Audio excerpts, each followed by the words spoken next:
Right, Fred Wandeni, kumaphunziro athu a Daniel, amene tikufuna timvesese buku la Daniel komanso buku la chani la chivumbulutso. So takhala tikuna ndithu kuyambira chapter 1, 2, 3, 4, 5, 6 mpaka na 7. Ndipo chapter 7 mene timadusa tinafika mpaka chapter 7 verse 14. So musiku lero tikufuna tipitirize. So tiyamba ndi Marko 4 verse yake ya 11. Atibani mwenye. Ndipo iye ananena nawo, kwa inu kapatsidwa chinsinsi cha ufumu wa Mulungu, koma kwa iwo ali kunja zonse zichitidwa m'mafanizo. Yeah, so nimafuna onena kuti tikamakamba za buku ndi buku la Daniel ndi chivumbulutso. Eti? Dzina la bukulo limatchedwa tino chivumbulutso ndani? Cha Yesu. Ndipo timuona ndithu Yesu anakumana ndi ndani ndi Daniel mu buku la Daniel. Mono nkhaneko ndona kuti no tikamakamba za ufumu wa Mulungu imene ili ngati sente eni imene ngati pakati penipeni pa buku la Daniel ndi chivumbulutso. Amene angayivesese na amene ali mwandani mwa Yesu Kristu. Tionanso tikamafika ku Daniel chapter 12 nena kuti no ndi okhala amene ali mjanjano ndi Mulungu amene azavesese buku limene lili. Ena onse sizakhala ngati ndi yani ndi mafanizo chabe sazavesese yani. Okay? So iyi ndi lonjezano la Yesu Kristu na kuti amene ali mwa iye zinsinsi za ufumu zatani zamasulidwa. So ndapanga Daniel chapter tinamba ya Daniel chapter 4 pamene timaona no kwamba kwa kuvumbuluka kwa zinsinsi. Pa Daniel chapter 4 tinaona ndithu loto limene Daniel anamasula kwa Nebukadneza. So Nebukadneza anaona pana chitengo chachikulu, pana mbalame pamenepo, pana zinyama, koma mthenga ananena kuti no dulani mtengo ndipo mumangire ndi chilamba chachisulo. Right? Ndipo anamuza kuti uzakhala misala zaka zingati 7. Kenako ukazatha pamenepo uzabwiriranso. Right? So patadusa chaka Nebukadneza naye wala ndaona mfumu ndimene ndapanga koma Daniel anamuza kuti akulu mwambe kuchita chilungamo musamazunza anthu amasiye chifundo muzichita otherwise zikugwiraniza. So apa pamene timavesa key number 1 nena kuti no maufumu a dziko lino lapansi amachita kutani kuyezedwa ndi amithenga.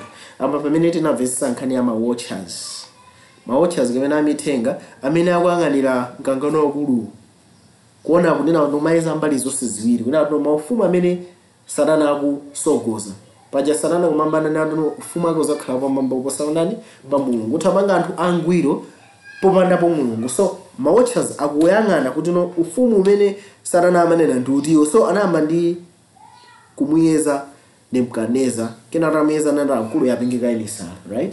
Atatame panabwerapo Nebukadneza analemba Daniel chapter 4. Right?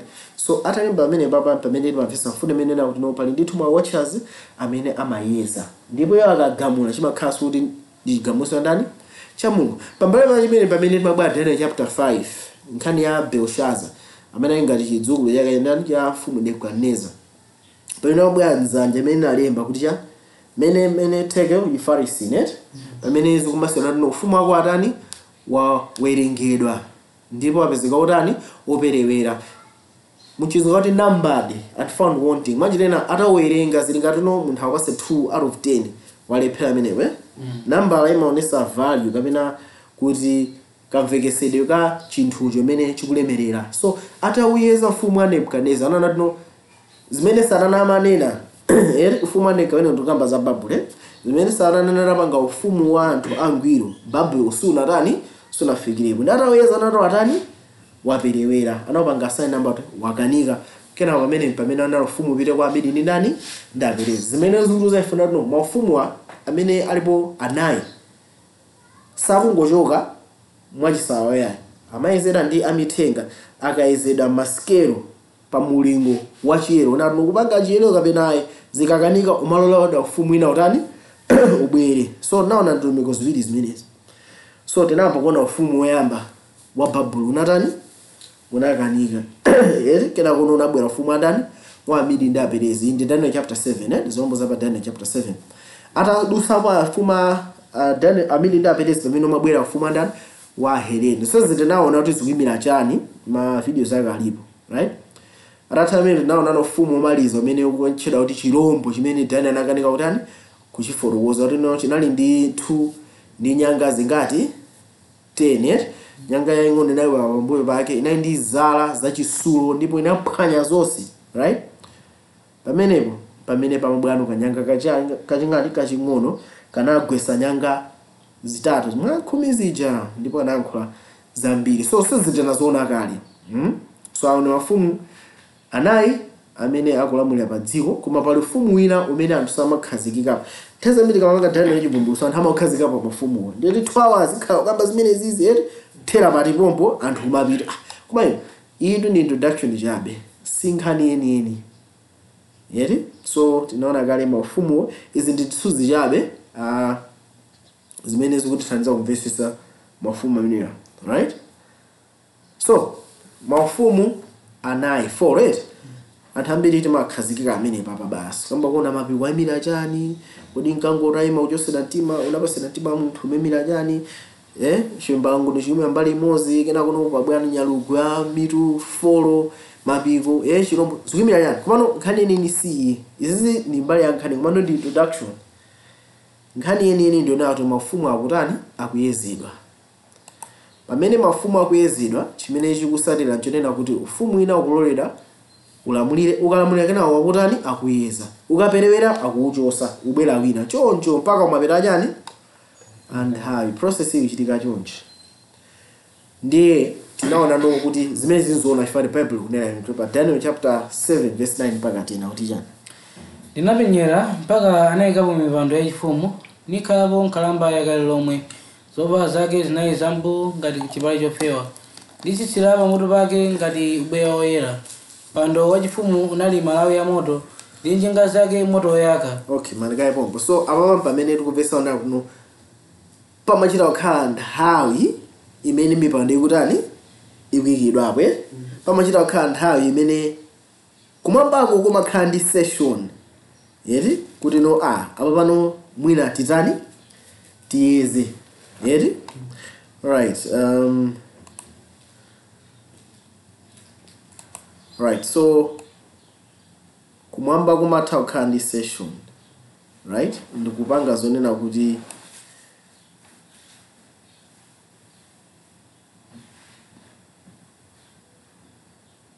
so pa Daniel pamene tikuona tuno ntazambiri tikamaona mavumbuluso akumwamba timamuona Mulungu akakhala mpando wake. Yeti? So timaganiza kuti Mulungu ndiye amakhala chimpando kunthawi zosiyayi.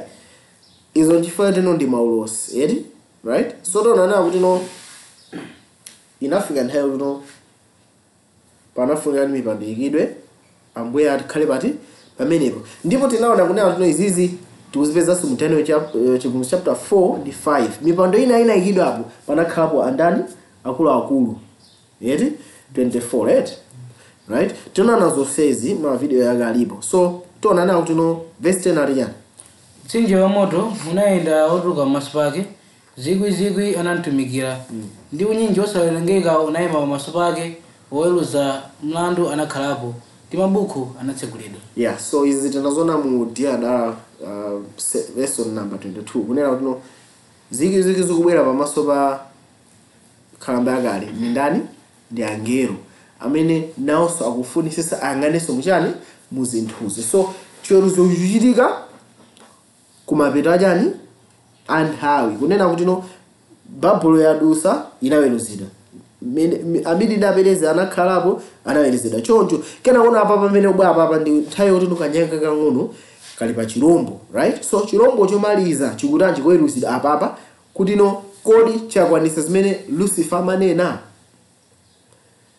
Kena kuno chiweruzo chinatani chinakhala. So apa patonana kuti no apa pamene timavesa tino pali ndi chiweruzo, machiweruzo chikuona mafumu awiri kumapeta chani anthawi. So timakamba za mafumu 4, komano nkhani yako ndoti mafumu siyanayo koma mafumu alipo angati asanu. Chifukwa ufumu achisanu ndi ufumu andani wa Yesu Khristu. So tikaona muda bwino ufumu enalonso ukayamba amausiya kaye kenako awatambe uchani kuweruza kuyang'ana.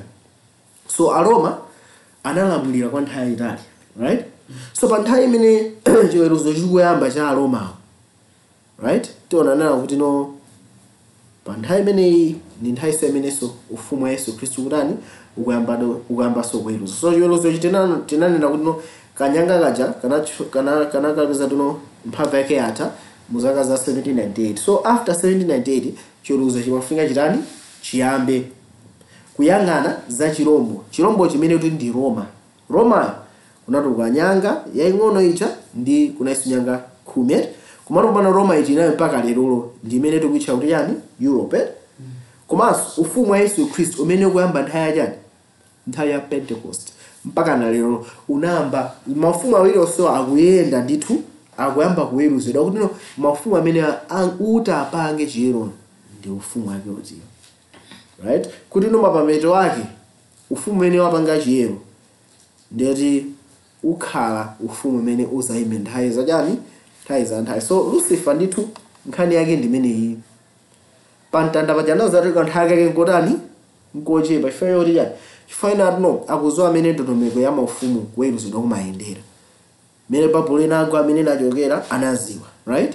So pantanda paja kuti kanthaka yake kasale akuzowa kanthaka yake kasale kotani kochepa chifukwa chani chifukwa tunakuzowa ngati Yesu Kristu anabwera pa dziko lapansi ndikugonyesa tchimo ndi imfa ndokwera kumwamba pa Pentecost chichitika chani yakuti akuzozedwe ndikuti no zijangani ato ufumu wakumwamba uli mkati mwa tizoona anatenga moyo wake kuti pasefe kuzera mwachani mwa mzimu wake ndikuti ufumu wa Yesu Kristu abika pa dziko lachani lapansi ndikuti ufumu ene ufunika kusorani uweruzidwe ndi pamene panazali kanthaka nkotani ngochepa sindiso ndi nthawi ngati mene wapangira Babylon Medo-Persia Aheleni mwana wauti nthawi iyi ndiyo tino ndipange ufumu ene ati upange zonse zimene ndinakanika kuti ukuku so aleka nthawi ngochepa. So nkhani yenini ndimene so chiweruzochi sichiweruza kuti no kodi awa amene zikhala akuluwa apulumuka kapena ayi nkhani yake simeneyo chifukwa kuti ngati ineyo ndili ndi Yesu ndabada sumaso ndeti ndine munthu wotani woyera mtima chifukwa cha moyo umene mwandani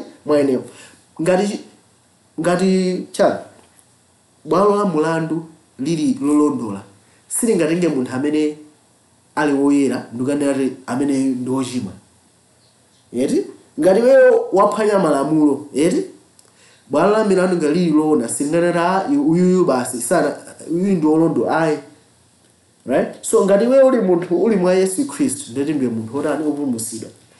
Ngati suli mwa Yesu ndiye munthu wotani wotayika. So chiweruzo sichifunika chite mwina sofusunira ndionera kuti no chiweruzo kuti Mulungu akuzipangire yekha ayi chifukwa no titana yonse Mulungu akuziwa kale aliyesa amene alipulumuka ndipo aliyesa amene ali wotani wotayika Mulungu zimene zaziwa kale komano nkhani ili apa ndionesera kunena kuti kodi ufumu wanji umene utapambane, right? Zimene zizi zikufunika zipangidwe established aliyese kumwamba azivesese ndikona Mulungu akuitanisa chani chiweruzo kuti aliyesa aone ndithu poyera chinese chimveke poyera tikafika kuchivumbulutso zimveka kwambiri. So ufumu awiri akuyenda parallel ina ndi nzake mpaka kufikira chimaliziro cha nthawi, right? So zikuteno ndithu mpaka kumapeto, right? So zotsatira za chiweruzo zikuti chani Daniel 7:7 aliyani pamenepo ndinapinyera chifukwa cha phokoso la mawu akulu idanena nyangayi ndinapinyera mpaka adachipha chirombochi ndi kuononga tembo wache ndi kupereka utenthedwe ndi moto. Tikaona chivumbulutso 19 tiona chivumbulutso 19 ndimene ufukuza zimene. So naona kuti no Daniel chapter 7 pali chiweruzo ndithu ufumu wa Yesu ndi ufumu wa chani wa chirombo kapena ufumu wa dziko la chani lapansi mosogozera ndi mvumula ufumu wa chani wa Europe, right?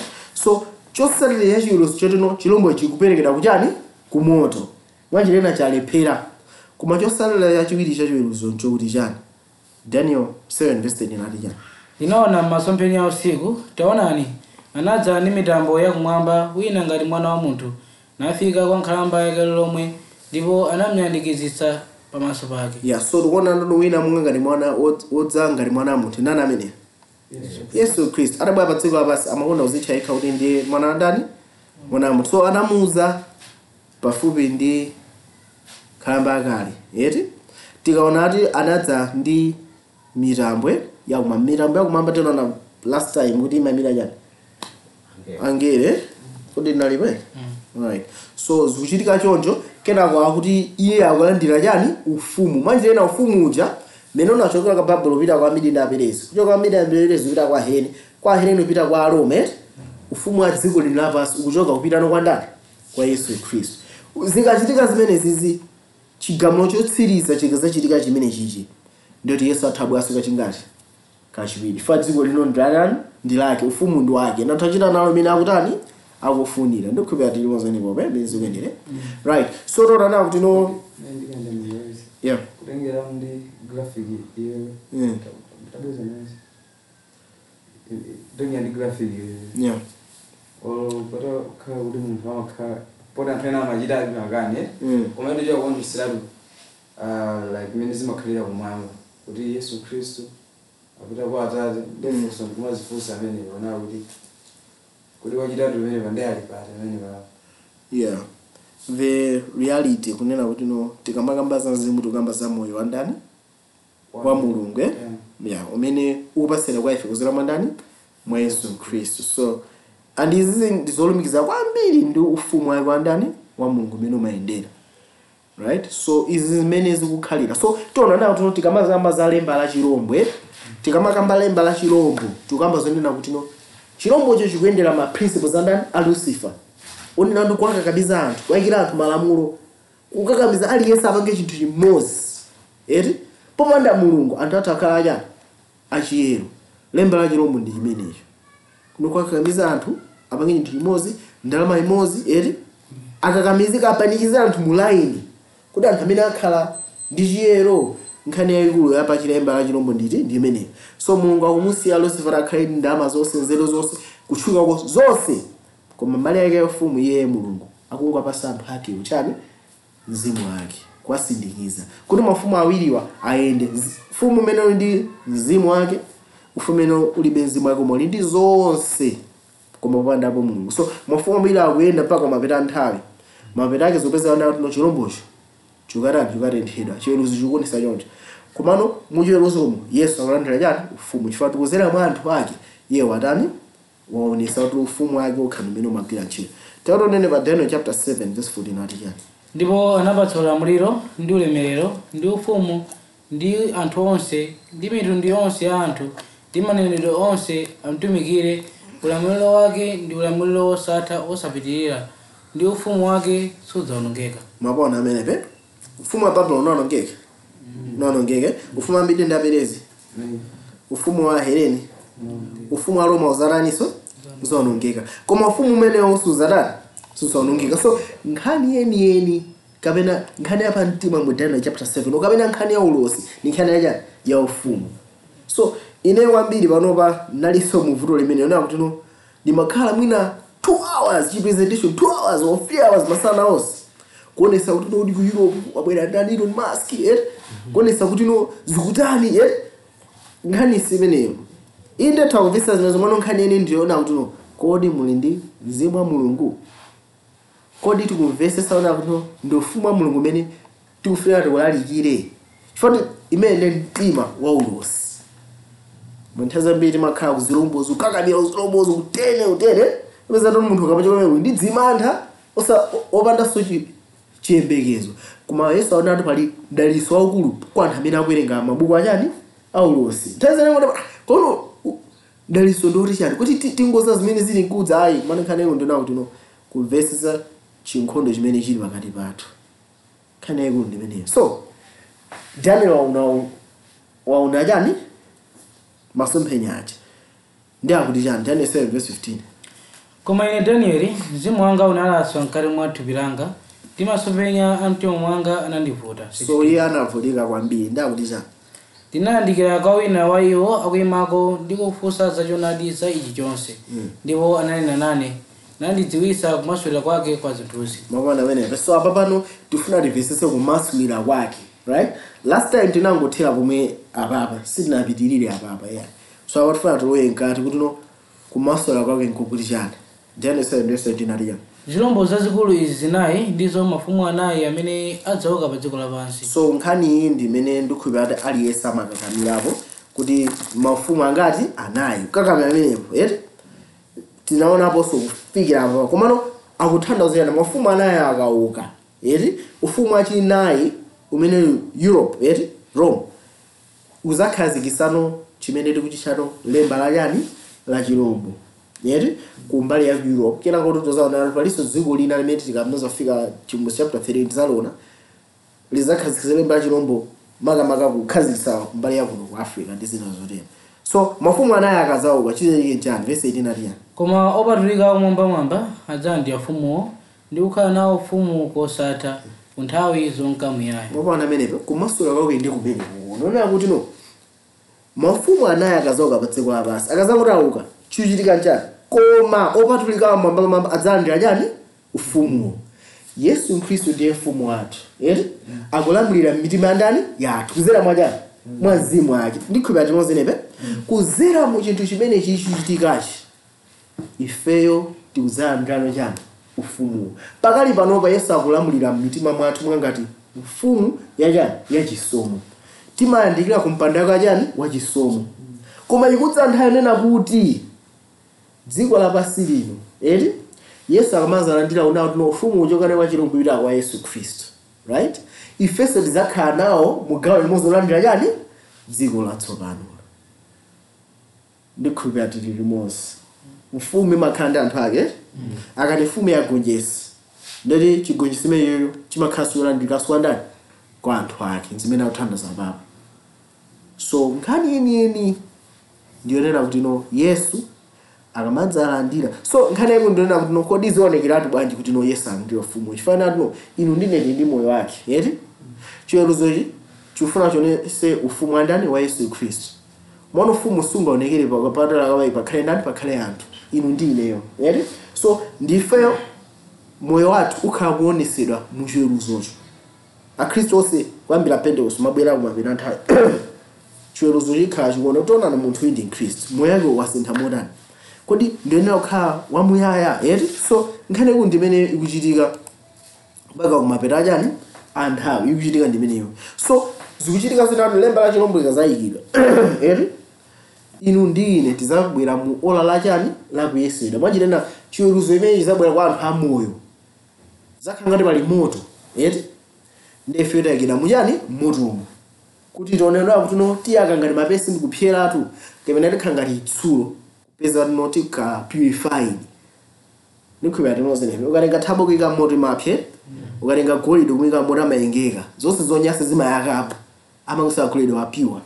So nkhani yake ndimene muchiweruzomo. So kuzera mwa anthu amene akukhala mapeta nthawi ya Kristu ake ufumu wa Yesu Kristu uzaonesedwa ndi ufumu okhala umene ungapanga anthu oyera.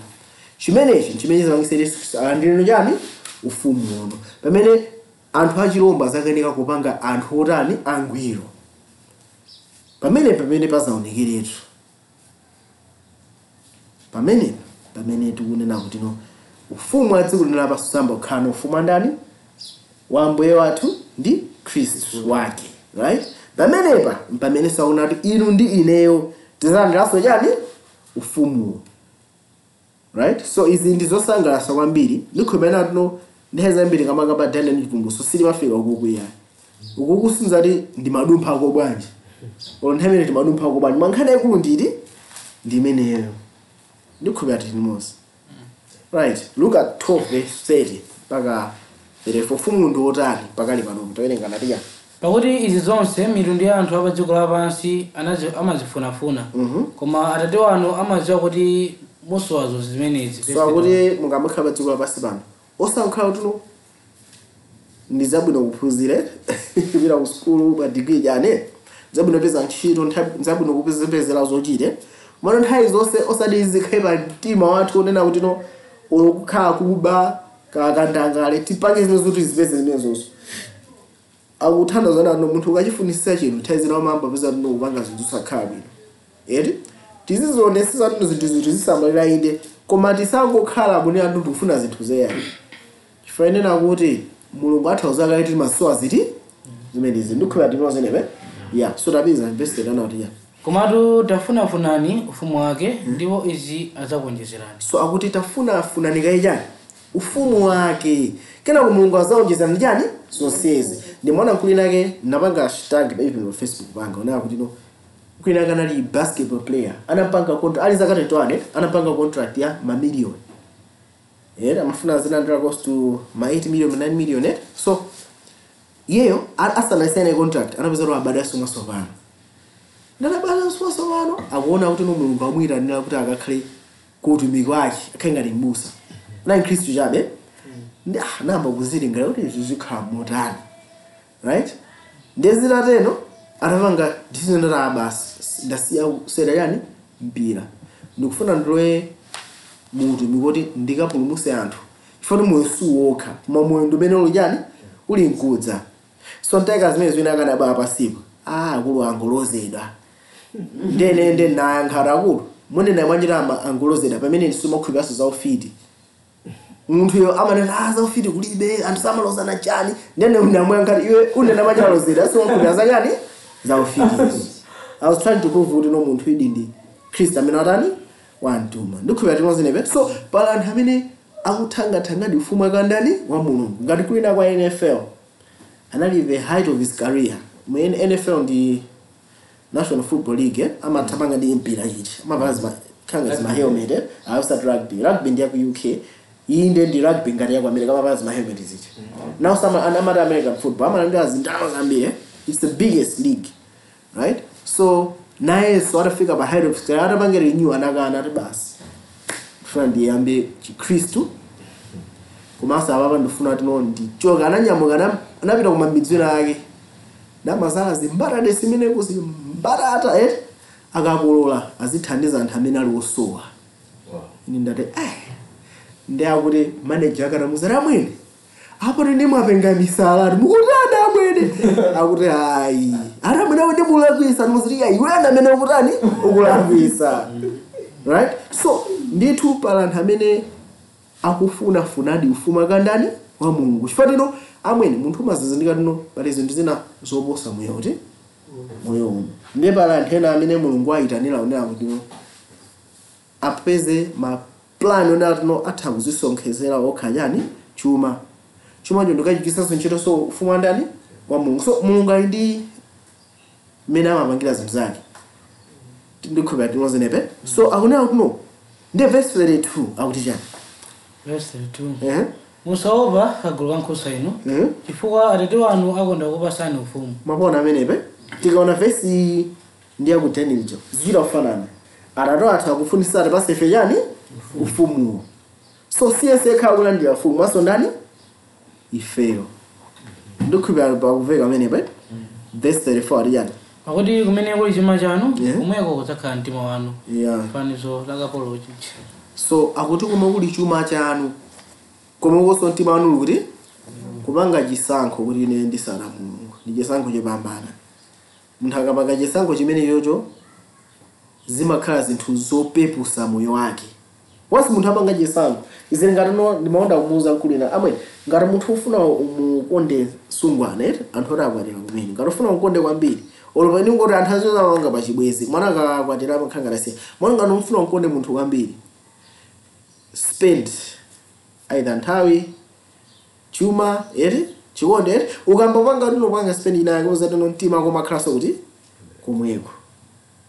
So ngamanga decision ndino ine ndifuna ndikonde mulungu wanga chimachitika njani umakhala kutumiza chuma kwayo kuti mtima koso makhala kuti umakhala kwa ntchito zina othandala ntchito isingapanga apply chifani indi chosa nthawi yanga kwambiri ndoti singathe kutumikira, right? Kapena pali ntchito ngati singapanga apply chifani no indika pa peni poti mzingo komana ndi chani ndiza ziphuphu zinyengo chani nde AI. So munthu umachita kuona kuti usamachita iyo so mamba ke uzipanga we kuti no ndufuma mulungu zigwizana kapena ayi umasiya ngopanga zinthu mwachimbulimbuli olo munthu angwembira amwene pali diru mazari ayi ndakataida mamba ko uchwa ndalama kokole akufukuza wakono kina ukalowa kati amenkhanitu ndiyiri basi wakono wakale. So zinthu zina umazara izi ayi, right? So verse iyi ndi abadera kwambiri. Look at 12 verse 30 to 34 ikuchita kutambasula Daniel chapter 7 yonse mambiri mpaka uyani kumapeto. Daniel 7 verse 21 22 autisha ndinapenya ndipo nyanga yomwe inachita nkhondo ndi opatulika niwalaka mpaka inadza nkhalamba yakale lomwe. So akuti nyanga yeng'ono inachita nkhondo ndi anthu otani opatulika. So bayo ukakamira kwambiri meneko kuti no nyanga iyi chani koma nkhani yako ndotino mpaka ya inadza nkhalamba yakalero mdauti yani no ndi mlandu unakomera opatulika omwambamwamba nifika nthawi yakuti ufumu unali wawo wa opatulikawo mapona menepo nkhani yako ndi meneyo so akutino mulandu unakomera anthu otani awo opatulika awa mwambamwamba pachakanyanga ukali mbali yachani ya chiromwe so akuti mwandu atayeza zinachitaona atino ufumu wa Yesu Kristu anthu oyera mtima ayi basi dziko lilikhalenso ufumu ukhale ndani wawo ndikhulupirira timozinepe ndinkona tikamaona tikazafika chimusi chapter 20 tizaona atino Yesu akabwaso kachiwiri azatitenge fipita naye kuti kumwamba ndipo akuti pamenepo tizakhala naye pa mipando yachifumu ndikuweruza chani dziko akakhale angelo tikamapita kwa Korinto chifukwa chifukwa ufumuwo ndi wandanino ndi wathu ndipo tizakhala naye ndikuchita naye ufumu kwa zaka zingati 1000 kumwamba right so zonse zikuyambira iti leroli so tiyendambe kunana mavesi tikamakamba za ufumu wa kumwamba tikukambazo kuti chani Yohane 18 verse 36 Yesu anakamba kuti chani Yohane 18 verse 36 verse 36 Yesu anayankha ufumu wanga suli wa dziko lapansi ufumu wanga ukadakhala wa dziko lino lapansi anyamata anga akadalimbika nkhondo kuti ndisaperekedwe kwa Ayuda koma tsopano ufumu wanga suli wochokera konkuno mapona amenepe so Yesu Kristu amathandiza nawo kuno ufumu wake umene anabawa zakhazikitsa siwa ndondomeko za dziko lino lachani lapansi eri zinakhale mchibwezana mmene anati mugiftana imombuchi tinozenepe kwa ufumu wake ndi usiyana na mtundu wina tikaona mafumu a dziko lapansi pano choyambirira pamakhala munthu mmodzi alisamvere ndani amene amakhala ndi chiyame kuti azikakamiza anthu ndi apolisi right kena ngono njira yoti anthu akhale abwinoko amapasa maphunziro chani ntchito mano ufumu wake wa Yesu siwotero yayi ndi osiyana ndi otani Luka 17:20 ndipo pamene afarisi anafunsa iye kuti ufumu wa Mulungu ukudza liti anawayankha nati ufumu wa Mulungu sukudza ndi maonekedwe verse 21 ndipo sadzanena taonani uwu kapena uwo pakuti taonani ufumu wa Mulungu uli mkati mwa inu 22 mapana amenepe ali ufumu wakumwamba uli kutiko uli mkati so Yesu pamene anabwera anakhazikitsa ufumu wa Mulungu koma kutiko mkati osati wakunja yayi komano cheruzo chezaoneseratu nawo ufumu wa dziko lino lapansi uchoke kwa chilombo pitano kwa ndani kwa Yesu Kristu ifanya demonstration imene itachitike posachedwapo ndikuti posachedwapo so izizi zochitika ndi zikazateno pamenepo mukamene zizaoneseretu kunena kuti no dziko lino lapansi zamba ndikulamulira ndi Yesu pamene akubwaso kachingati kachiwiri mu ulemerero kuzakhazikitsa ufumu wakachani wa ulemerero kodi ufumu wena unayamba liti Chimusi 12 verse 10 ndipo ndinamva mawu akulu mmwamba nanena tsopano zafika chipulumutso ndi mphamvu ndi ufumu wa Mulungu wathu ndi ulamuliro wa Khristu wake pakuti wagwetsedwa wonenera wa abale athu wakwanira pamaso pa Mulungu wathu usana ndi usiku oya ndeni mafuna kuti muyambesa watino pakuti chabwera ndi chani amba kucha chipulumutso kena ngoja mphamvu kena kuti ya ufumu wa Mulungu wathu takona menepe so tikamakamba za mphamvu ikupezeka muchani muchipulumutsocho chipulumutso chikupezeka mu ufumu wa ndani wa Mulungu wathu zonse zikupezeka muchani mphamvu ya ndani ya Khristu zinachitika ziditi zonse pa Pentecost pamene anthu analandira Mzimu Woyera analandira mphamvu yotha kugonjetsa yani tchimo 1 2 analandiranso ufumu wake wa ndani wa Mulungu chifukwa kumamba amene Mulungu amalamulira angelo samalamulira chifukwa Mzimu wa Mulungu umakhala mwa ndani mwa iwo right analandiranso ya mphamvu ya ndani ya Khristu moyo wake wachigonjetso anakhala mwa ndani mwa iwo pachifukwa imene analandiranso yani chipulumutso zinthu zonse zinakhala zopezeka mwa ndani mwa anthu zikazamangenda demonstrate chizachitike ndi chani Chimusi 11 verse 15 to 17 autuza ife chimaliziro cha zonse alijana ndipo mngelo wachisanu ndi chiwiri anaomba ndipo panakhala mawu akulu mmwamba ndi kunena, ufumu wa dziko lapansi wayamba kukhala wa Ambuye wathu ndi wa Khristu wake, ndipo adzachita ufumu kufikira nthawi za nthawi. 16. So akuti izafika nthawi lino lipengera zaomba ufumu wa dziko lapansi pano uzamba kukhala ufumu wa ndani? Wa Mulungu wathu ndi ndani? Wa Ambuye ake amene ali Yesu Khristu. Pamenepo pamene ifeso zozalandira nawo chani? Ufumu. Ndikhulupirira tili limodzi. So nkhani ili panopa kumapita nthawi si nkhani yokuti no concern ya ifeyo ndi concern ya ufumu wa ndani? Wa Mulungu. Tikamakamba za chipulumutso chinachitika kale mwa Yesu Khristu. Ife tingotani? Tingokhulupirira ndi kulandira zimene Yesu anapanga kale. Kuipanga nyakala mafunika zikhala waredi ife asanabwere. Aonese nkhosa si ilibe banga chani kumano panopa Khristu amene akukhala mu chipangano chatsopano concern yawo ndi imodzi. Ufumu wake wa ndani? Wa Mulungu basi. Aonese uthenga kodi ndikuwapasa anthu ena kodi ufumu wake wa Mulungu ukuchita motani? That's the concern. How can you advance the kingdom, right?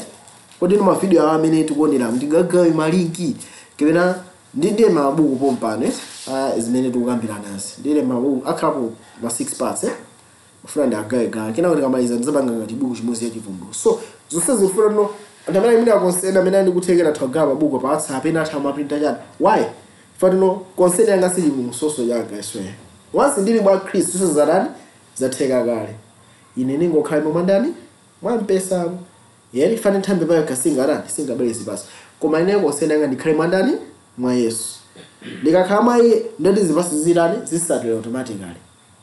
Concern ndi ufumu wake kupanga advance kuninga bise bwaji pasogolo ufumu wake wa ndani? Wa Yesu Christ. That's the battle manova. And tikaona munthu muno chivumbulutso nkhani ikulu ndi imeneyo. Nkhani ya ufumu wa Mulungu versus ufumu wa ndani? Wa Satana. There's nothing more kuposa zimene. So tembeleni mu Daniel 7:25 ariya.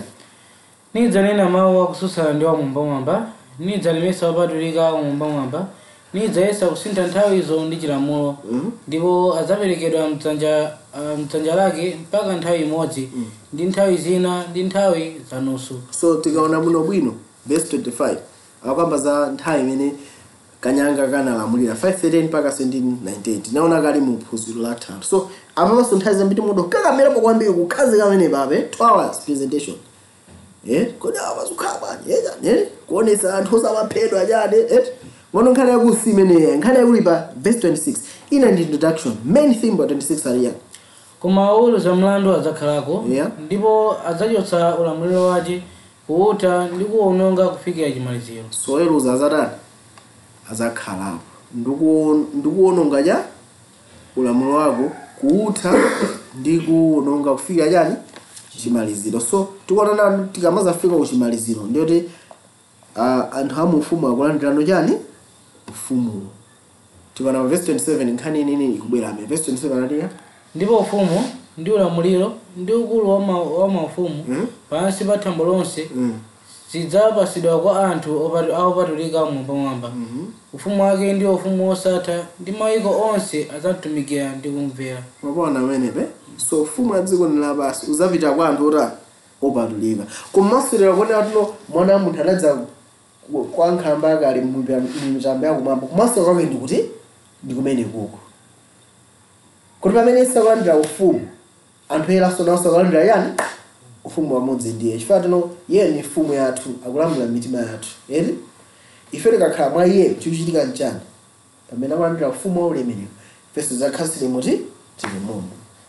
Ndikhulupirira zikumveka bwino kwambiri. Sizumveka bati. Ask him Mphoto. Muthafusa. Okay, ufumu umene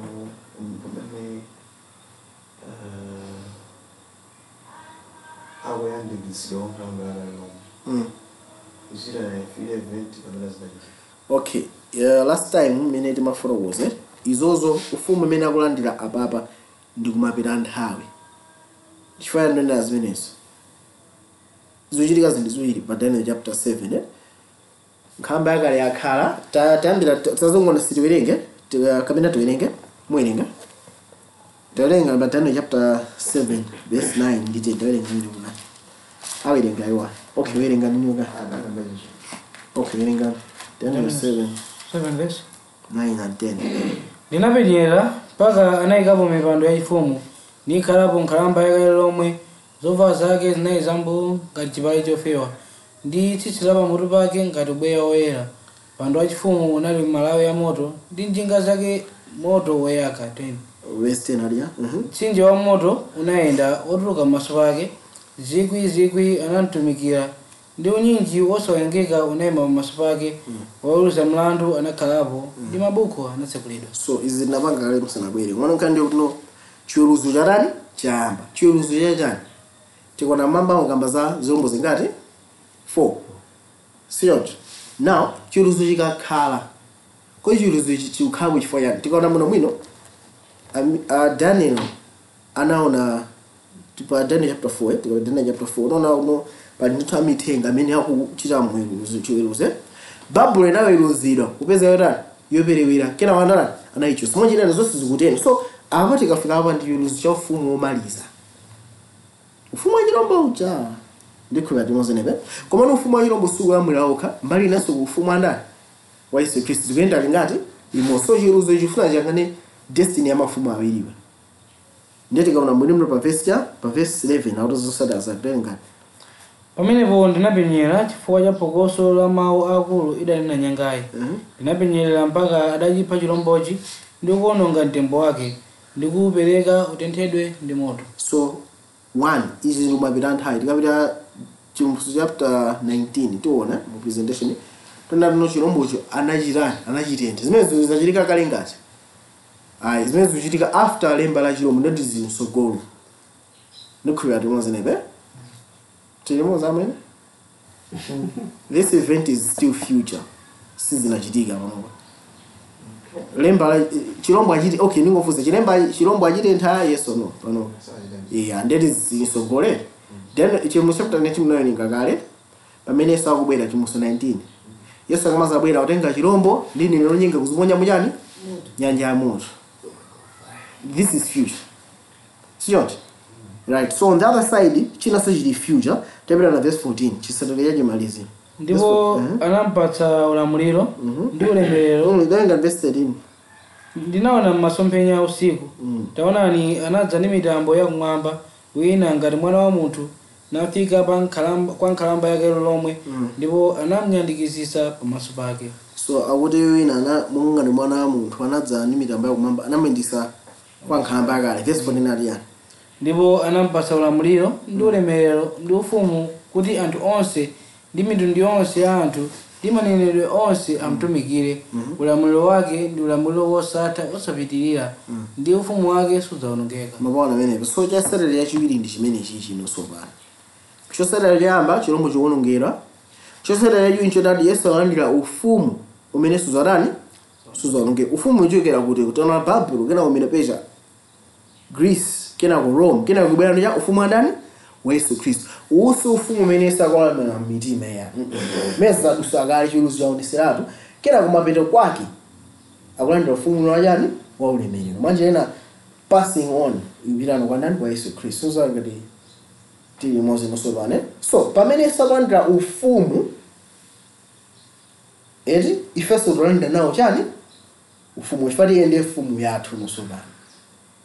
Chizili ngati no president amalawi kunoko aka unimone president amalawi ngati kale mafumu amapita ku nkhonde mfumu ikagonjesa meyo changa makhali mokuchisa ndinusi muzilika baba. All right, topili ane. So Commander, I was just confused in the investigative judgment.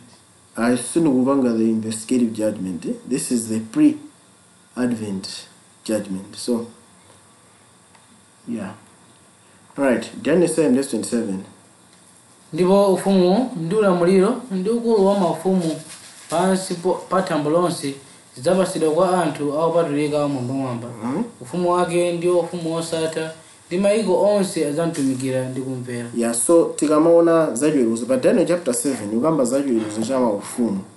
Tikayisatira chronologically Daniel 7 ungamba za maufumu. Edi ukamba zachiweruzo chimene chikuchitika nkhani ikuyambira mu Daniel chapter 4 5 7 ikupangira conclude kuti ufumu sumangochoka yayi pali chiweruzo ndithu. Chiweruzocho chikuweruza ufumu komano ufumu kuti uweruzide anthu ufumu afunika tani ayang'anidwe kuti no kodi ufumu ndi ndondomeko zake mmene ukuyendera. Tikaona Babulo kodi anthu ake ndi otani, tikaona ufumu wa Yesu anthu ake ndi otani. So nkhani yayikulu ndi imeneyo pa Daniel chapter 7 mapeto ake ufumu wa Yesu Khristu kupambana. So crux of the matter ndi imeneyo, ufumu wa Yesu Khristu, ufumu wa Mulungu. Aheberi 12:23 mwa ichi polandira ufumu osagwedezeka tikhale nacho chisomo chimene tikamutumikire nacho Mulungu mokondweresa ndi kumchitira ulemu ndi mantha. Ata ife tikulandira ufumu mmene sungagwedezeke yayi. Pamene munthu abata sumaso pana amwene walandira ufumu mmene sukugwedezeka. Ufumu umeneyo ndi wa nthawi za nthawi kuyambira pachiyambi, ndi ufumu umene wakhala ulipo ndipo suzasunda. So ati pamene talowa ife tisagwedezeke ndikuganiza ngati nthawi chifukwa kumala kuno kuli kampeni ne fati chaka cha anthu asankha pano anthu amene amboma mati sikugwedezeka yayi anthu amene akupusina mati yayi akhala ngati no anthu akukangane kumano sazozazenza pa dziko linajani lapasi kono akuti ife no tikulandira ufumu umene sukugwedezeka ndipo sukutekesekaso yayi. Tikhale nacho chisomo pakali panopa chimene titamtumikire nacho ndani Mulungu. So nkhani yako ndono tilandire chisomochi kuti mtumikire ndani Mulungu mokondweresa ndi kumchitira ulemu ndi chani ndi mantha. That's the issue. Mso 12:7 alijana tukamabeza ufumu wa Mulungu tiyena alija. Ndipo munali nkhondo mwamba Mikaeli ndi angelo ake akuchita nkhondo ndi njoka. Njokanso ndi angelo ake chinachita nkhondo. Ndipo sinalakika ndipo sanapezekanso malo awo mwamba. So timaona za nkhondo tikaona pa chapter 12:7 tikaitenga nkhani muno. So 12:1 akomaza zimaye amene alovekera ndi dzuwa akonda mwezi kumapazi ake kena ngona akamba za njoka. Chinjoka chitikaona tiona ndi Satana 12:9 atakubwera kuti mwana akangobada atani ameze basi, right? Tona no ndi Satana plan yake kuti aononge tondo anthu osankhidwa. Ndikuona nambakeza akaena amuphe ndani Seth amuphe Abeli kena kuno nthawi ya Mose janapanga zoti anamuna aziphere fana mona ngati Yesu tabwera nthawi iti meneyo. Kena kuti kapita muno bwino utaona no nthawi ya David anapeza tino Satana anampangisa fumi nake iyambe kupha mbumba zonse za David koma anapeza kamozi ndo kabisa mjani mukachisi kufikira nthawi imene atakula anamtutsa kukamuononga. Zomankhani no ndi Lucifer's plan kuti aononge plan ya Mulungu koma sizinatheke kufika kuti no Yesu atamaliza ufumu atamaliza padziko lapansi anakweraso kumwamba. Nawo kumwamba chochitika nchanda kunali nkhondo. Nawo funso langa ndi kuti kodi nkhondo iyi inayomenya nazibagera ayi chifukwa chena ali padziko lapansi pano ziwanda zimene ali mwabwira kuti zati unonga amangolankhula awene chokani mupite mu nkhumba ziwanda zimachoka nthawi iti panalibe people 7 denying. So si nkhondo yokuti no amamenya na physical kuti no Lucifer choka kuno mabwera nkhangata ifetika no. Nkhondo ile apa ni nkhondo yapa kama ma arguments kufika nthawi Lucifer anaindi access kumamba since arachimwa mpaka baba anaindi access chifanena kuti chani 1 ufumu wa Mulungu nali usanaoneseredwe kudziko lonse lapansi. Ufumu wake wa Satana analinso asanaonesere bwino lomwe. So aliyense amafuna aonese ufumu wake. So pa nthawi china chimene Lucifer amapanga accuse khadi lake ndani la Mulungu, right? So amapanga za Mulungu ndo ipa chane. So adabwa padziko lapansi pano Yesu Kristo anaoneseratu khadi la Mulungu ndipo yanazooneseraso yekha kuti ndo ndani ndo akupha. So pachifukwa chimene chichitika nchani akuti chinjoka chinamuchita kuti kumwamba mwanjira ina palibe samene akumwamba ngampange entertain Lucifer, and by that anakhangana kuchita kuti kumwamba he is no longer having access in that sense. So so ndipo sichinalakike ndipo sanayipezeke malo awo kutiyo mwamba kana yake ndimeneyo. So kumapita nthawi awu ndeti kaona bwino mwina tingwerenga taona chimuso 12 verse 7 and 8 taona wenepe okay tuone pa chimuso chapter 12 taona wenepe na pa chimuso chapter 12 nimafuna tuone pa verse 12 adiyan verse 12 chifukwa chake kondwerani miyamba inu ndi inu akhala momwemo soka mtunda ndi nyanja chifukwa njerekezi watsikira kwa inu okhala nawo udani wakulu podziwa kuti kamtsalira kanthawi. So Lucifer zoti kanthawi kankotani kocho kanthawi katiko fana ali pali chani pali chiweruzo ufumu nalenso kufunika uzerani uziyezedwa so uzare nthawi yanga ndiyote chochepa ufumu wanga ndiuti wachilombo womalizira kuti ndionesene ndendemeko zimene manena zija fana papa now phase 1 wapangida unmask kuti yeye ndiuipa komano munaonapo zicho tono class munthu ndofasa amachena yani ati sankhe sogolero ati atuliya isa sogolero yani ini mese ndofasa so zipo kusiyana munthu ukhala bwino ndi ukhala ndi ulamuliro wabwino nzosiyana yeah so one pantandazana ngati mulungu ekhala bwino ndwangwiro ndoyera Lucifer napo inde mwana pana izinthu zina zimene mu nkhondo isizinatani sizinapangide solve chimene chinasala ndi cha ufumu kodi ufumu umene umapanga anthu angwiro ndi kuti pamene azala kanthawi kangotani ngochepa so pamene sanalongolo ali mu self preservation ino sopano kuti no akakwanirisa so nkhondo yake akuyibweresera pa chimuzo 12:17 adi ya taringa wenepo ndipo chinjoka inakera ndi mkasi ndi chinanjoka konka kwachita nkhondo ndotsa ambewu yake amene asunga malamulo a Mulungu nakhala nawo umboni wa Yesu. So chinjoka chinakera ndi ndani ni mkazi akemera chani anthu ake oyera mtima tikaona mkazi ndimewo chakuyambira pa chimuso 12 verse 1 masika musi ndipo adi chinachoka kuchita nkhondo otsala chani ambewu yake paja mkazi uja anali ndi mbewu yake ndani mu chimuso 12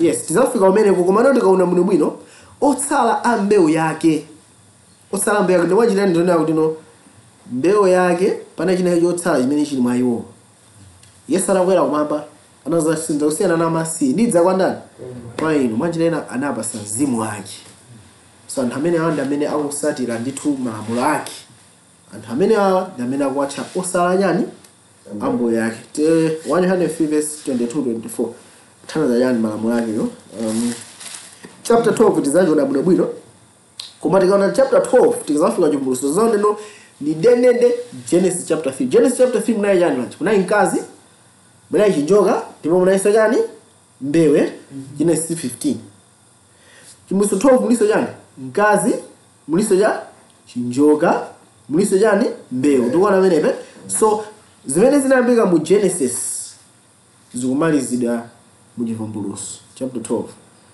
zijamanata uzaphwanya chidendene chake yazaphwanya moto wako zichitika kuchani chivumbulutso so uzataye uloso chanduwu kanthawi kakasolotani kochepa alright 103 verse 22-24 ndipo chimene chilichonse tipempha tilandira mwa iye chifukwa tisunga malamulo ake ndipo tichita zokondweretsa pamaso pake verse 23 ndipo lamulo lake ndi ili kuti tikhulupirire dzina la mwana wake Yesu Khristu ndi kukondana wina ndi zake monga anatilamulira 24 so ati lamulo lake ndili kukhulupirira mwa ndani mwa mwana wake Yesu Khristu ndi kukondana ndani monga ndani basi ndipo akuti verse 24 alija ndipo munthu amene asunga malamulo ake akhala mwa iye ndi iye mwa munthuyo ndipo mmenemo tizindikira kuti akhala mwa ife kuchokera mwa mzimu amene anatipasa ife so tikamati otsala mbewu yake chotsala chimene Yesu wachisiya mwa anthu ake ndiye chani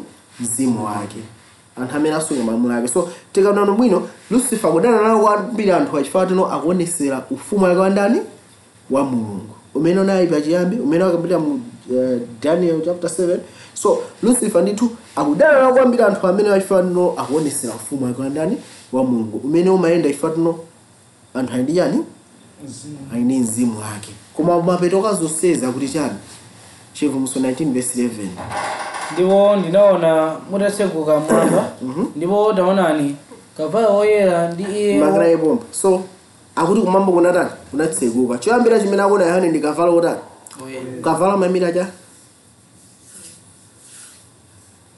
kavalo ndi ya horse tengenejizo kamba za horse ndi jamma chiwira chije mari hatch kumaina nakamba za kavalo kumapitiza ndari ya ndi iye wakungwera wochedwa wokhulupirika ndi woona ndipo aweruza nachita nkhondo molungama so akuti amene akwera kavalo ameneyo zinake ndi okhulupirika ndi otani ndi woona ndani amene Yesu Kristo ndipo aweruza nachita nkhondo motani molungama so paja chinjoka chichita nkhondo ndi chani ndi mbewe ambewe osala ake komano Yesu ndamene akuyimirira ndani anthu ake nayenso achita chani nkhondo paja tisayola nkhondo isiya physical nkhondo ikuyambira kumwambe akuyonesera pa after pantanda paja yeti nkhondo ichitike ndikumapita anthawi nkhondo sekukalani ikachitika pa usalaja ambewe yake komano kumapita anthawi Yesu ndamene akuthera nkhondo chani chinjoka mwanjitenda kuthandiza chani ndi ndondomeko za maufumuwa yeti pamene lemba la chirombo likuyikida lukhanga lupanikiza anthu a Mulungu tinosenepe koma Yesu ndamene atamenyera anthu ake chani nkhondo chifukwa azamanga seal with his spirit ndipo azakhala anthu experience yonse ya tchimo yatani yachoka mmutu pa mphumi pawo azakhala 100% even ngakhale m'malingaliro ngati ndani ngati iye ndipo atawasonesera ufumu wake ndipo pamene tikuona Yesu azamenyera chani nkhondo kumapa ukamba Yesu akubwera pamene akubwera Yesu akwera chani kavalo mwanjirana sakungobwera yekha wabwera kavalo pacha amakhristian ntchito kuti ku nkhondo kavalo yotona nayo kavalo amene akuyimira anthu ake kumapita nthawi tikaona akavalo analipo angati 4 pa James chapter 5 analipo 4 woyamba Oyera kena anabwera ofira kena anabwera ngati pero ndikuti ufinya pa khosi nkhopeke mambo ya white choncho pang'ono ngati ukufe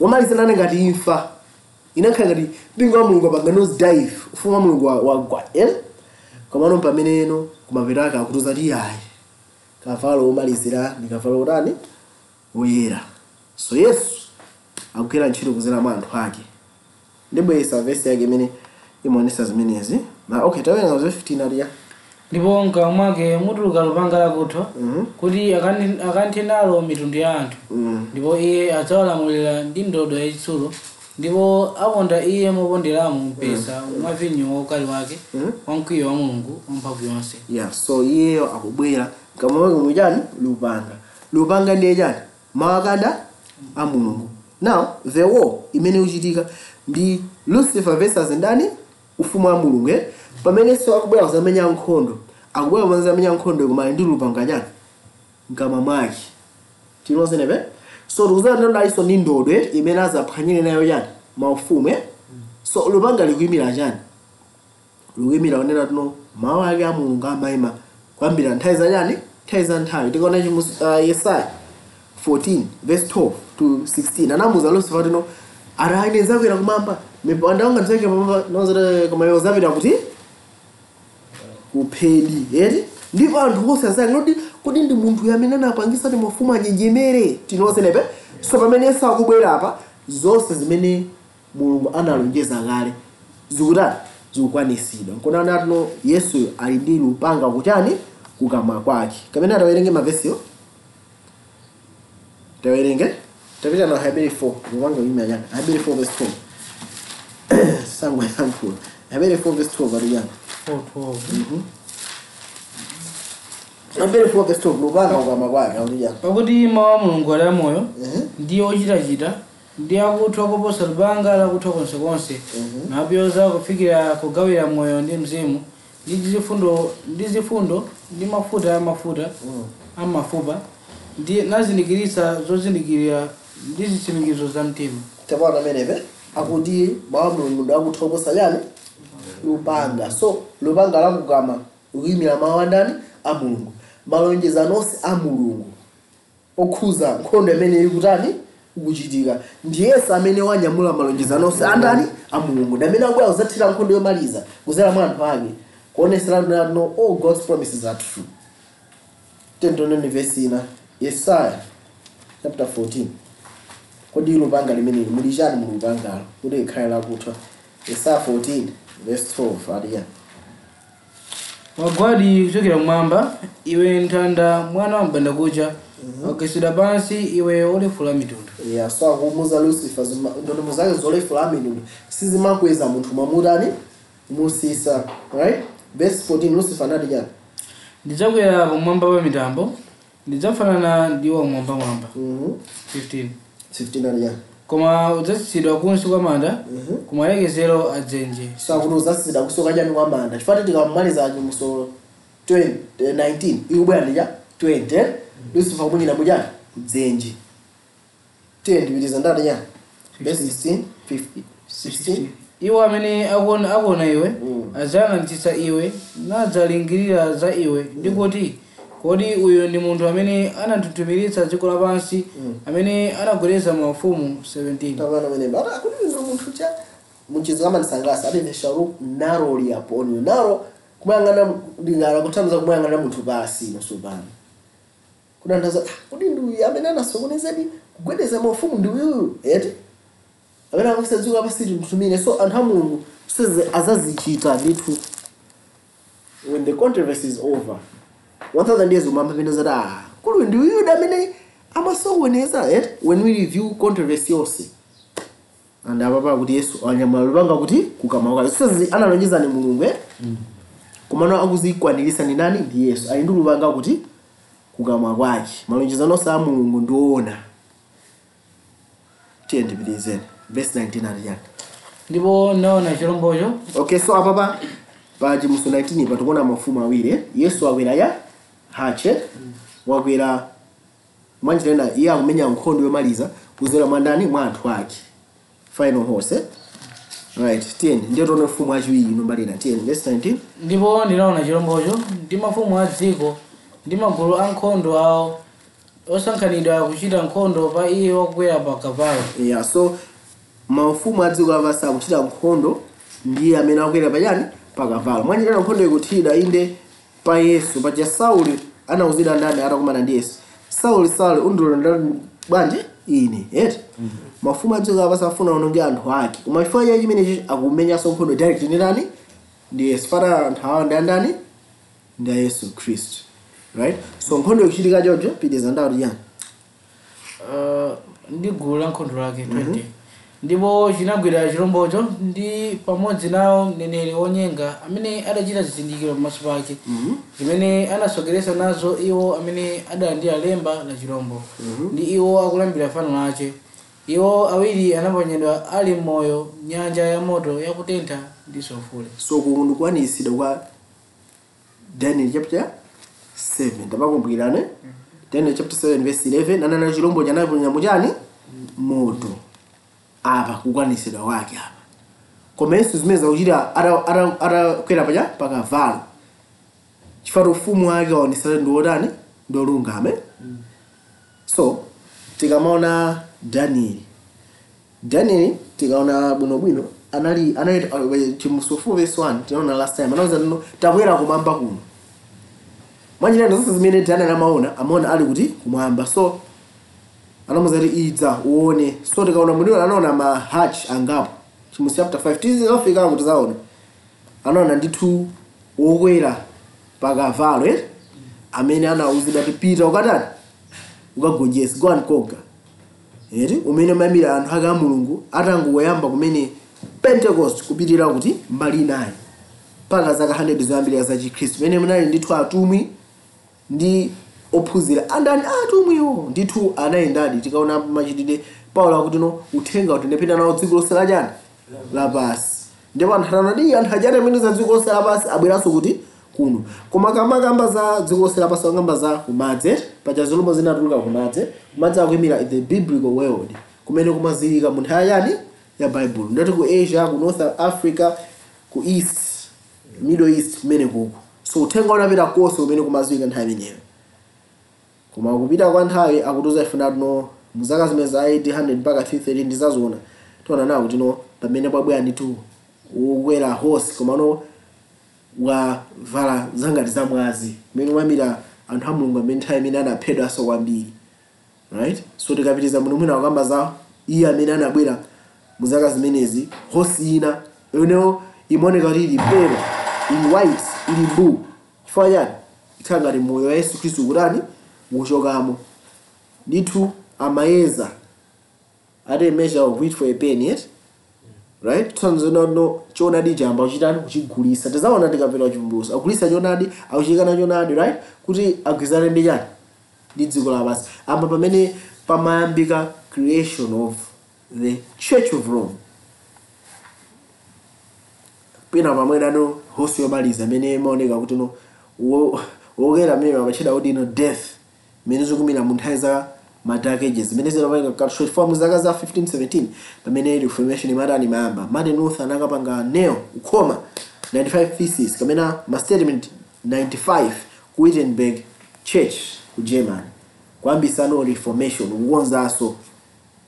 Koma sizinathera pomwe tikapita chivumbulutso chapter 6 pamene akuona miyoyo yayiwo amene akulira pasi pachani paguwa la nsembe amene azateta pumani kufikira abale anonso anawatani aphede. Mwachena ufumu wa Mulungu wapanga nose dive watsika chonchi komana ambaso kutani kuzakwera. Tikamanga za ufumu wa Mulungu ambaso za mpingo wake pa dziko lapansi. Chifukwa chani? Anthu amene alandira mzimu wake wa Yesu pa Bible Maria amene alandira moyo wake ndikuti ali mbali mozi ya chani ya thupi lake. Efeso chapter 5 kuwerenga Efeso chapter 5 amene alandira moyo wake ati ndife ziwalo za chani za thupi lake. Munthu azasiya makolo ake kupita kwa ndani kukakhala kwa mkazi wake koma sisi ndikamba za chani za mpingo ni ndani ndi Khristu. So tikamanga za ufumu wa Mulungu dziko lapansi tikamba za mpingo wake umene upangidwa ndi anthu amene alandira chani mzimu wake. So mpingo wake pa dziko lapansi pano ndiwo chani ufumu wake. So tikamanga za host mahost amene ukamba za mene mpingo wake overall generally watani wayendera. So abaona fika mpingo afika pasi kwambiri koma Mulungu anapanga zothera kuchitike chinthu china. So tikamaona za kavalo oyera kumapeta nthawi tikamba za mpingo wake umene Mulungu akugwiritsa ntchito zera mwa Yesu kuti akonjese. Zechariah 10:3 akuti chani?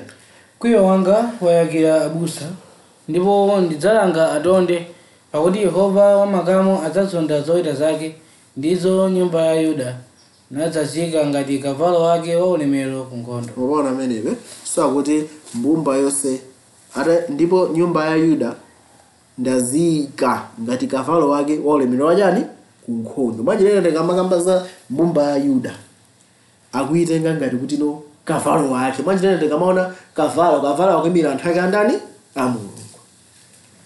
Ndikuba verse imene ili very clear.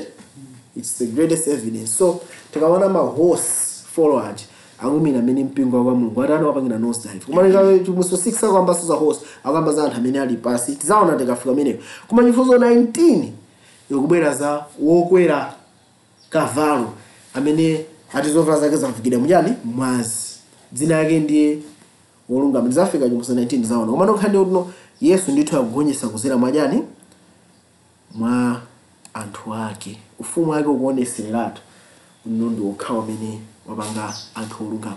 So pamapeta Yesu akabweraso kachiwiri tizalengedwa kupita kumwamba kwakhala zimene zaka 1000 tiwezaona usogolo muno tikazabweraso pamene anthu onse azaukisidwe anthu onse amene sanapulumutsidwe chifukwa chatanakana ufumu wake. Kenako pamene pazatenthedwa pamodzi ndi ndani ndi Lucifer. Alright, koma tifuna tonene pa 20 verse 4. Ndipo ndinaona mipando yachifumu ndipo anakhala pamenepo ndipo anawapasa chiweruziro. Ndipo ndinaona mizimu ya iwo amene anawadula khosi chifukwa cha mbono wa Yesu ndi chifukwa cha mawu a Mulungu ndi iwo amene sanalambira chirombo kapena fano lache nisanalandira lembalo pamphumi ndi pa dzanja lawo. Ndipo anakhala ndi moyo nachita ufumu limodzi ndi Khristu zaka 1000. Mabwana amene so tuchita nayo ufumu pamodzi ndi Khristu zaka zingati 1000. Ifati ifeso tulandira nawo chani ufumu ndikhupa tiloze nemera laona amenepe. So 1000 years kumamba ni nani ndi Yesu Khristu. Anthu aka Mulungu azakhala naye 1000 years. Ndiye tendonene tikamakamba za ufumu wa ulemu. Ifati mavesi alipo awiri ena makamba za ufumu wa chisomo nezilipo panope Yesu akalamula mu mtima mwathu.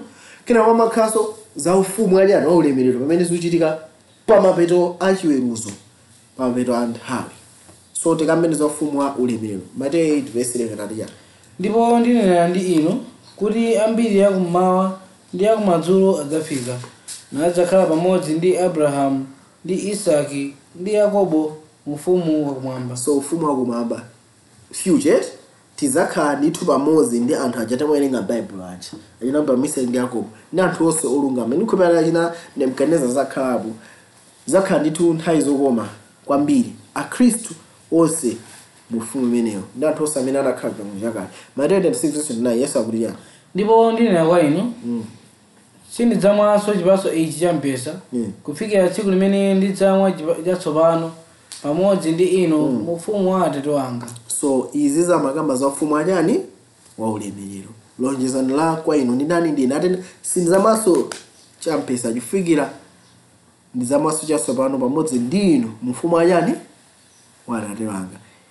Izi akamba za future 10:22 alija Luka 22:29 alija ndipo ine ndikuyikirani ufumu mapana amenepe aliyense akutikira ife chani ufumu tiyeni monganso Atate wanga anandiyikira ine kuti mukadye ndi kumwa kukome kwanga mu ufumu wanga.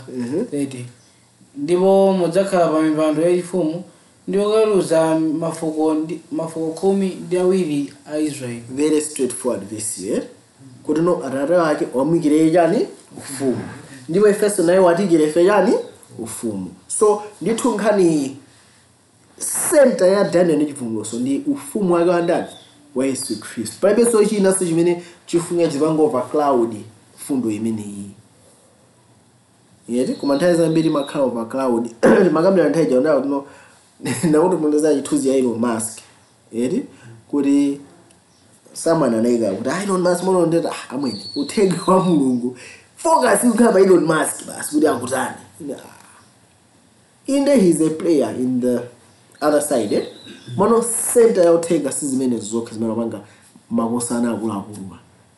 Center ya uthenga ndi imeneyi Christ within chimene angapange. Tiyeni akuti chani mapeto azonse Daniel anali chani tiyeni Daniel 7:28 yeah kutha kwake kwa chinthuchi nkuno. Ine Danieli maganizo anga anandivuta kwambiri ndi nkhope yanga inasandulika koma ndinasunga chinthuchi mtima mwanga. Ati maganizo ake anatani anavutika kwambiri atamva zonsechi Daniel mavutika ake anatani maganizo ake anavutika kwambiri ndi nkhope yake inasandulika koma anasunga zonse zimujani mu mtima wake. Sizilokambira nazi Daniel ana mwanje Daniel amachita kuona anthu ake akandira chani ufumu akumuuza ndati no nkhope yake natani nasandulika koma no ufumu umene tingaone bwanji yani fifi alijani. Yesu anayankha nati kwa iye indetu ndinena ndi iwe ngati munthu sabadwa mwachitsopano sakhoza kuona ufumu wa Mulungu. Ngati munthu sabadwa mwatsopano kulandira Mzimu Woyera sakhoza kulowa muchani sakwanisenso kuona angakhale ufumu ndani wa Mulungu.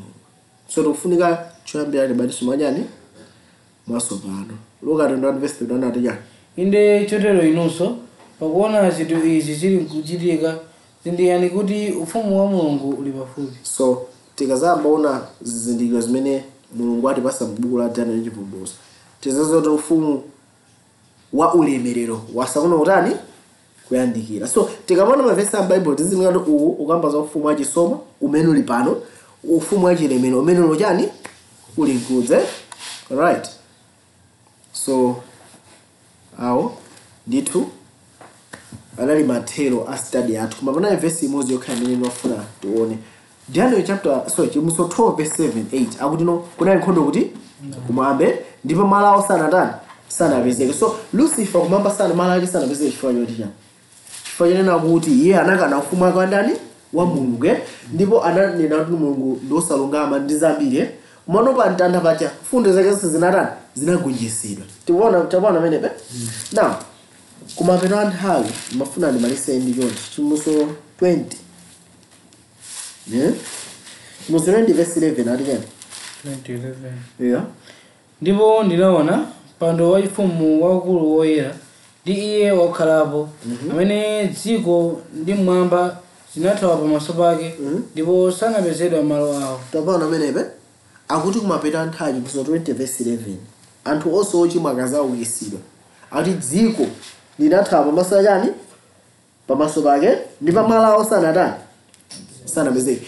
Lucifer kumwamba malo ake sanapezeke komano anachosedwa umene mwachera sangathenso kupita kumwamba ndipo mafocus ake osali pa dziko lachani lapansi. Muchimenechi akukamba kuti no adaukitsidwa pa dziko lachani lapansi. Tikuona menepa komano anthu onse akazaukitsidwa anthu onse ochimwa amene sanalandire ufumu sanalandire Yesu akuti no malo awo sanapezeke. Tikuona menepa mwanjira ina tikamba zonena kuti no kumwamba kwakulamulira ndani Mulungu mwamba kali pano pakulamulira mitima yathu ndi ndani Yesu komano kulamulira kunja ndi ufumu wa ndani wa chirombo. Ufumu ukazachoka kuchirombo pita kwa Yesu ndio tikosa kulamulira ndi ndani ndi Mulungu ndakamaza nati malo awo sanapezeka azapita sokuti anthu ochimwa kulibe sumwe amene angapite kulibe sumwe amene Lucifer angapite. Chasala ndi chokuti no atani aonongedwe. Chapangina puvu kale kuti ufumu umene mzimu uli mwa anthu ufumu ukhala umene ungakonza anthu olungama. Anthu akanaso ufumu uti umene mwachitena alola ufumu umene umangokhazikitsa chiwonongeko. Mwachitena anthu they are a danger ku dziko lonse lapansi. So malo ngati saupezeka chasala ndi chani so kuti achitika pamene ane moto ndi sulfuru unatentha anthu ndikukhulupirira tikonze nepo pe. So mene zikuyenda ndiyo so Lucifer muzataka nthawi yangochepa chifana akuzaona kuti ngati ufumu ene sutheka malanga sapezeka. So ndimangofuna ngoyitanira tonse nakuno chinofunika kwambiri mmoyo uno ndikulandira Yesu Khristu ndikukhala mbali ya ufumu wake ndikuonesera dziko lonse lapansi chimene Yesu Khristu akakhala mwa ife angachire ngakalemekezeke nthawi zonse. Amen.